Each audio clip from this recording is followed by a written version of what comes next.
তৃণমূল কংগ্রেস দু গালে দুটো থাবড়া খেয়েছে। মমতা ব্যানার্জির পড়াশোনা ক্লাস 8 এর বেশি নয় বলে আমি মনে করি। আজকে সুপ্রিম কোর্টে শিক্ষক পদ চুরির মামলা ছিল, সেখানে তারা ভারতবর্ষের প্রধান বিচারপতির কোনো প্রশ্নের কোনো উত্তর দিতে পারেনি। তারা আমার নাম করে বলতে গিয়েছিল যে ওই জাস্টিস গঙ্গোপাধ্যায় বলে একজন ছিলেন, তিনি এখন বিজেপিতে জয়েন করেছেন, তাদেরকে সপাটে মুখের ওপর চিফ জাস্টিস বলে দিয়েছেন যে কাদা ছোড়াছুরির জায়গা এটা নয়, এখানে কাদা ছুড়বেন না। ডিগ্রি নিয়ে আমার সংশয় আছে, কোথা থেকে আমি চ্যালেঞ্জ করেছি যে কোথা থেকে আইনজীবী ডিগ্রি তারা এনেছেন সেটা আমি দেখতে চাই। এটা নিয়ে আমি রাখবো, শুরু করবো কাজ ভোটের প্রচারের রেজাল্টের পরে, তখন যাওয়া যাবে। কার পরামর্শে তিনি এইসব বাজে বাজে কথা বলছেন? তিনি নিজে তো কিছু জানেন না, তিনি এই ধরনের কথাবার্তাই বলেন। মঞ্চে উঠে পঞ্চভূতের মতো নাচ করেন, মঞ্চে আছেন পঞ্চভূত। কিশোর কুমার রায়ের একটা ছোট ছোড়া আছে না, তো সেরকম পঞ্চভূতের মতো নাচ নৃত্য করেন তিনি এবং তার ভাইপো। কি হয়েছে এইসব করে, কিন্তু পাড়ার রাস্তায় দাঁড়িয়ে ঝগড়া করা, দলতলায় ঝগড়ার মতো ব্যাপার করে। দুঃখিত হয়েছে, খুব দুঃখিত হয়েছে। আমার নামে দু কথা বলা গেল না। এই চোরগুলোকে ধরা তো আমি শুরু করেছিলাম, চোরগুলোকে ধরা শুরু করেছিলাম 2022 সালে, এই জুন জুলাই মাস নাগাদ। দেখা গেল যে তারা যেভাবে চাকরি বিক্রি করেছে, যারা উপযুক্ত প্রার্থী তাদেরকে চাকরি না দিয়ে যারা যোগ্য নয় সেই অযোগ্যদের 8 লাখ 10 লাখ টাকার বিনিময়ে চাকরি দিয়েছে। আজকে ধরা পড়ে গেছে। আজকে শুনছি সুপ্রিম কোর্টে তারা জানিয়েছে প্রায় 6000 এরকম জাল প্রার্থী আছে। ভাবুন, 6000 ইন্টু 6000 কে গুণ করুন 8 লাখ টাকা দিয়ে, 4800 কোটি টাকা।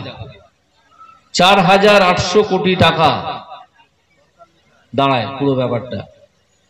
এর সঙ্গে তো যুক্ত হবে প্রাথমিকের যে চেয়ারম্যান ছিল মানিক ভট্টাচার্য, তাকে জেলে পাঠিয়ে এসেছিলাম, সে এখনো জেলেই আছে।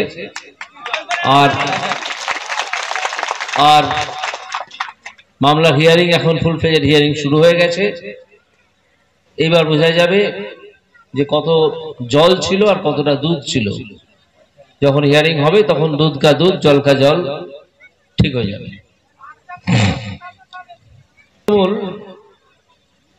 খাদ্যও চুরি করেছে এরা, চুরি ছাড়া আর কিছু জানে না। খাদ্য চুরি করে 10,000 কোটি টাকা এরা কামিয়েছি বলছে এই কারণে যে তারা তো মাথার ঘাম পায়ে ফেলে উপার্জন করেনি, যা আমরা সাধারণ মানুষরা করে থাকি। কামিয়ে আর সেটাকে লুকিয়ে রাখতে পারেনি, সেটা শেষ পর্যন্ত ধরা পড়ে গেছে। তাদের খাদ্যমন্ত্রী জেলে গড়াগড়ি খাচ্ছে। এর আগে আমি যখন ধরেছিলাম তখন শিক্ষামন্ত্রী জেলে গড়াগড়ি খাচ্ছে। আপনারা ভেবে দেখুন, একটা সরকারে দুটো মন্ত্রী, একটা খাদ্যমন্ত্রী একটা শিক্ষামন্ত্রী, তারা জেলে গড়াগড়ি খাচ্ছে। আপনারা আগে শুনেছেন কখনো যে পশ্চিমবঙ্গ সরকারের কোনো মন্ত্রী জেলে গড়াগড়ি খাচ্ছে, ধরা পড়েছে চুরি করে? শোনেননি। বদল করতেই হবে। মোদী সাহেব যে বক্তব্য রেখেছেন যে আমরা যোগ্যদের পাশে আছি এবং অযোগ্যরা যাতে বিদায় হয় সেই ব্যবস্থা করবো, অর্থাৎ লিগাল সেল অলরেডি তৈরি হয়ে গেছে। যারা যোগ্য, সেই চাপে পড়ে বেড়াল গাছে উঠেছে। বেড়াল তো ছালায় না পড়লে গাছে ওঠে না, তো বেড়াল এখন গাছে উঠে বলছে যে হ্যাঁ আমরা দিতে পারবো। কংগ্রেস একটা অভিযোগ করছে যে 500 বছরের পুরনো রামকে নিয়ে আসতে পারলেন অযোধ্যা মোদী সরকার, নীরব মোদী মোহন চেষ্টি এদেরকে নিয়ে আসতে পারলেন না, কেন? বিজেপি এই কথাগুলো খুব ক্যাচি। 500 বছরের পুরনো রাম, এই রামকে নিয়ে এসছেন প্রত্যেকে দর্শনার্থের রাজ্য থেকে। একটা রাম মূর্তি, যেটা রাম লালা পুজো হতো অন্য একটা ছাউনিতে, সেটার জন্য একটা মন্দির তৈরি করেছে। রামকে নিয়ে আসতে পারলাম? এইসব বলে আপনি 1 লিটার কেরোসিন তেল দিলাম, আপনি আমার নিয়ে আসতে পারেনি, সেটা নিয়ে আসার চেষ্টা চলছে। তো চেষ্টা সহজ নয়, অন্য দেশে তারা গিয়ে বসে আছে, তবু এরা করছে। কংগ্রেস গভর্নমেন্ট তো সেটাও করেনি। অধীর রঞ্জনের এই কথা বলার কোনো মোরাল রাইট নেই। মোদী সরকার তো খুব চেষ্টা করছে। এরকম ঝগড়া করার অভ্যাস ছিল। আমরা রাজনৈতিক কথাবার্তা বলি, এইসব সন্ত্রাসের দিকে থাকি না। না হলে সন্ত্রস্ত আমরাও করতে পারতাম। আমাদের ক্ষমতা কিছু কম, ভারতবর্ষে 18টা রাজ্যে আমরা আছি, আমাদের ক্ষমতা কিছু কম। আমরা তাদের তো বড় বড় 3জন নেতাকে জেলে গড়াগড়ি খাওয়াচ্ছি, বার করতে পারছেন না।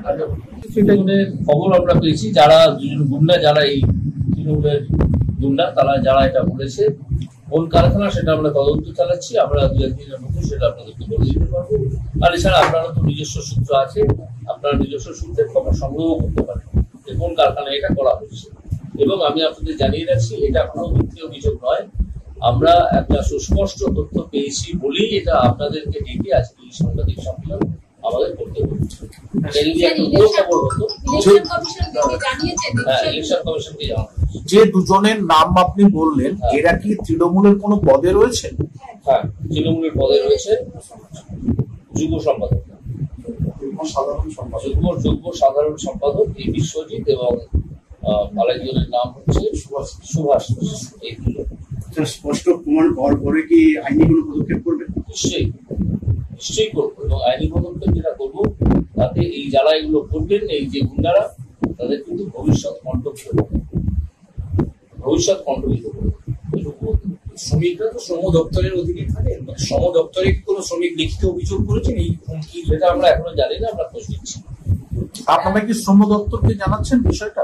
না, শ্রম দপ্তরকে আমরা এখনো জানাইনি, তবে আমরা নির্বাচন কমিশনকে জানিয়েছি। যেহেতু নির্বাচন বিধি চলছে, আমরা নির্বাচন কমিশনকে জানিয়েছি। আমরা আশা করছি নির্বাচন কমিশন এটা উপযুক্ত পদক্ষেপ নেবে এই গুন্ডাগিরি এবং জুলুমবাজির। সেটা পরে আমরা সেটা আমরা তদন্ত করছি। কি সব কারখানাতেই না কোন কোন? না, সব কারখানা, সব কারখানা। এটা শুধুমাত্র কন্ট্রাকচুয়াল লেবারদের ক্ষেত্রেই করতে করা হচ্ছে নাকি, না সমস্ত ধরনের? যাদের গেট পাসে ঢুকতে সকলের ক্ষেত্রে। তো এটা কোন কারখানায় পার্টিকুলারলি আমরা জানতে পেরেছি, কোন কারখানা সম্বন্ধে, সেটা আমরা 2-1 দিনের মধ্যে জানিয়ে দেবো। আর আপনারা জেনে রাখবেন যে এই জুলুমবাজি প্রতিটা কারখানাতেই শুরু হতে যাচ্ছে।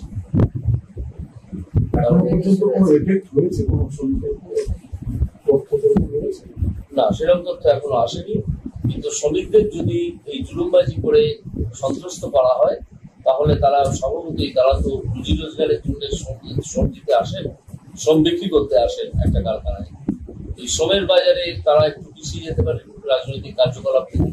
আমরা তো বলছি যে সেই শ্রমিক তৃণমূল হতে পারেন, সিপিএম হতে পারেন, বিজেপি হতে পারেন, অন্য যে কোনো দল হতে পারে। আমরা সেই নিয়ে একেবারেই ভাবিত নই, আমরা ভাবিত গণতান্ত্রিক পরিস্থিতি নিয়ে। এবং সেখানে এই জুলুমবাজি, আমি স্পষ্ট করে বলছি, এই জুলুমবাজি চালানো যাবে না। ভবিষ্যৎ যারা এটা চালাবে, তাদের ভবিষ্যৎ কিন্তু কণ্ঠকিত করবে, আইনে জেরবার করে। শ্রমিকদের কি কোনো বার্তা দেবেন বা তাদেরকে আশ্বস্ত করতে? আশ্বস্ত করলাম এই বলে যে আমরা আমাদের সব সামর্থ্য নিয়ে এবং ব্যক্তিগতভাবে আমি আমার গত 24 বছরের হাইকোর্টের অ্যাডভোকেটশিপ অভিজ্ঞতা নিয়ে তাদের পাশে সম্পূর্ণ থাকবো। এবং আপনারা জেনে রাখুন, আপনাদের কোনো ক্ষতি কেউ করতে পারবেন।